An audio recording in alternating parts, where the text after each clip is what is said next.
అందరికీ నమస్కారం అండి. ఎలా ఉన్నారు? అందరూ బాగున్నారా? వెల్కమ్ టు విలేజ్ అందాలు మారుతి. ఈరోజు నేను మీకు మష్రూమ్ కర్రీ ఎలా ప్రిపేర్ చేసుకోవాలి, మన ఇంట్లోనే టేస్టీగా అండ్ రుచికరంగా ఎలా ప్రిపేర్ చేసుకోవాలో చూసేద్దాం. మష్రూమ్ కర్రీకి ఫస్ట్ మనం మష్రూమ్ తీసుకున్న తర్వాత ఇలా లేయర్ అనమాట, అది తీసేసుకొని క్లీన్ చేసుకొని సాల్ట్ వాటర్లో వేసుకొని మళ్ళీ కూడా మనం సాల్ట్ వాటర్లో ఇలా ముక్కలను కూడా సాల్ట్ వాటర్లో వేసుకుంటే ఏంటంటే కలర్ చేంజ్ అవ్వకుండా ఉంటాయి. ముందుగానే ఇలా ముక్కల్ని ఇలా వెంటనే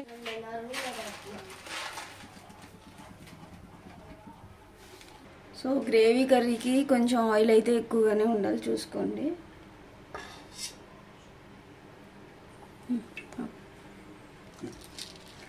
సో హోల్ గరం మసాలా అంటే బిర్యానీ ఆకు ఒకటి, 2 యాలకులు, 2 ఇలాచీ వేసేయండి.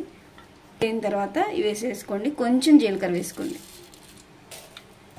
లైట్గా దోరగా వేయించుకోండి, సరిపోతుంది.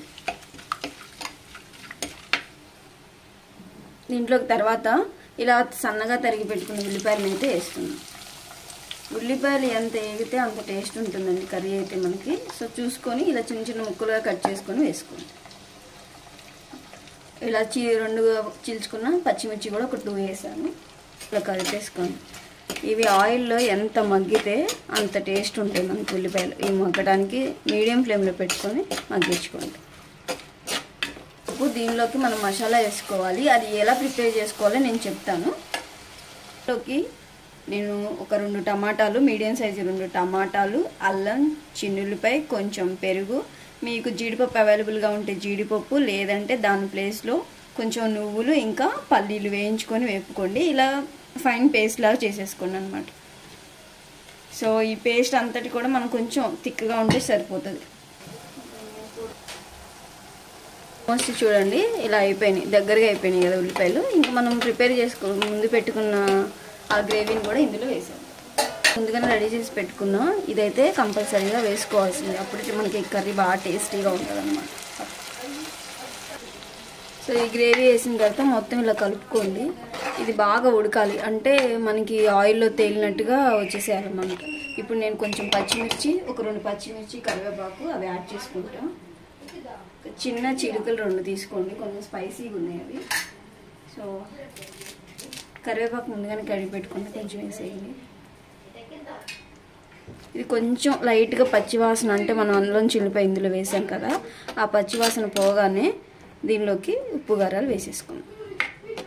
కొంచెం అయితే ఇట్లా ఉడకబట్టింది కదా, 1 మినిట్ తర్వాత అలా వేసుకోండి, సరిపోతుంది. రుచికి సరిపడా కారాన్ని అయితే వేసుకున్నా. నేనైతే 1.5 స్పూన్ అలా వేస్తున్నా, సరిపోతుందండి. సో ధనియా పౌడర్ కొంచెం వేసుకుంటున్నా. సో కొంచెం గరం మసాలా వేసుకుంటున్నా. రుచికి సరిపడినంత ఉప్పు కూడా వేసేసుకుంటున్నాం. ఇలా కలిపేసుకోండి ఒకసారి. కారం అడ్జస్ట్ కాకపోతే మీరు 2 స్పూన్స్ అలా వేసుకోండి, రుచికి సరిపడినంత వేసుకోండి, సరిపోతుంది.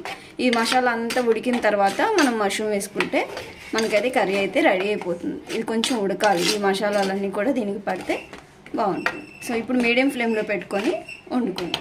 కొంచెంసేపు మూత పెట్టేసేయండి.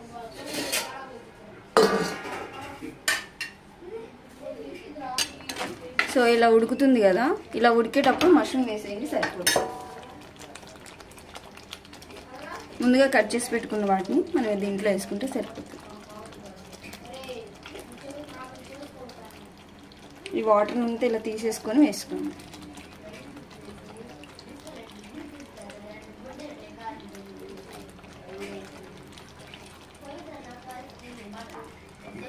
కలుపుకున్న తర్వాత మనం గ్రేవీకి సరిపడి, ఇప్పుడు మొత్తం ఇట్లా ఉడికితేనే టేస్ట్ అనమాట.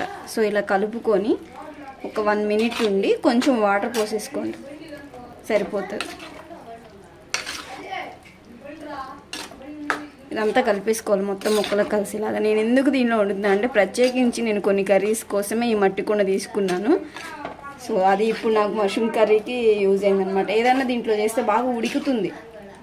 సో దీన్ని ఇలా కలిపేసిన తర్వాత ఒక 2 మినిట్స్, 1 మినిట్ అట్లా ఉండనిచ్చి కొంచెం వాటర్ పోసేసి సిమ్లో పెట్టేసేయండి, సరిపోతుంది. ఇలా మూత పెట్టేసి 1 మినిట్ ఉండి వాటర్ పోసేయండి, సరిపోతుంది. సో 1 మినిట్ తర్వాత ఇలా కొన్ని మనకి సరిపడినన్ని వాటర్ అయితే ఇందులో యాడ్ చేసుకోండి, మనకి గ్రేవీ కన్సిస్టెన్సీకి సరిపోయేలాగా ఒకసారి కలుపుకోండి. తర్వాత ఇక మూత పెట్టేసుకుంటే సరిపోతుంది. ఇలా తగినన్ని వాటర్ అయితే వేసుకోండి, మీడియం ఫ్లేమ్లో పెట్టుకొని ఉడకబెట్టేసుకుంటే సరిపోతుంది మనకి. సో ఇలా సేఫ్ అయితే ఇది ఉడకనివ్వాలి, దగ్గరకు వచ్చేలాగా చూసుకుంటున్నాను ఒకసారి. సో ఇంకా మనకైతే గ్రేవీ ఉంది, కొంచెం గ్రేవీగా ఇష్టపడే వాళ్ళు అయితే ఇలానే ఉంచేసుకొని ఉడికిందా లేదా చెక్ చేసుకొని సరిపోతుంది. నేనైతే ఇంకొంచెం దగ్గరికి రానిద్దాం అనుకుంటున్నా. సో అందుకని ఇంకా 2-3 మినిట్స్ ఉంచిన తర్వాత దించేసుకుంటాను నేను. సో ఇలా గ్రేవీగా ఉంటే కూడా బాగుంటుంది మనకి.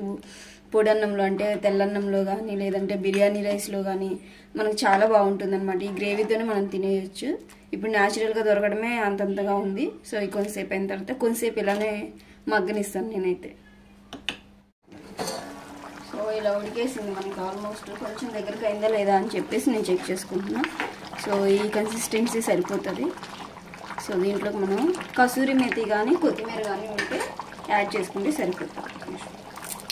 సో ఇలా కొత్తిమీరతో గార్నిష్ చేసుకున్నామంటే మనకి వేడివేడిగా మష్రూమ్ కర్రీ అయితే రెడీ అయిపోతుంది.